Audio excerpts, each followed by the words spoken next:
Rasti i cili është frizuar është kur cënohen punonjësit federal ose ndërtesat federale. Dhe në këtë rast kemi pasur cënim të punonjësve federal për arsye se... Po nuk lejohet tu.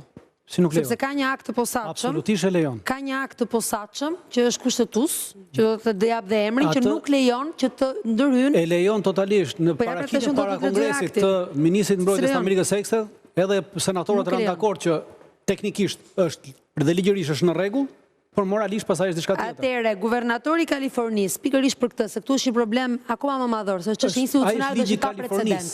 Një sekond, thret, atë që është ligji i Pos Comitatus Act, që ndalon çfarë do lloj ndërhyrje të Gardës Republikës, po e quajmë të rast, pra të marincave, 4.000 forca. Jo, s'janë marinca, marincat janë janë dhe marinca, se janë dhe marinca, janë problemi. Janë 4.000, burimet e fundit i dhanë tani. Ka dërguar tani të fundit fare, i fundit fare, janë dërguar 4.000 marinca. Kjo vjen nga Reuters, nuk është e themu. Sakt. Dhe akti është Pos Comitatus Act, i cili e ndalon në mënyrë të shprehur përdorimin e forcave të armatosura si instrument për të vendosur rendin publik. Po, ky akti nuk qëndron në Kushtetutën e Republikës. Tani, Kushtetuta qëndron me çdo lloj akti dhe me çdo lloj ligji. Dhe Kushtetuta jep të drejtë presidentit të Republikës.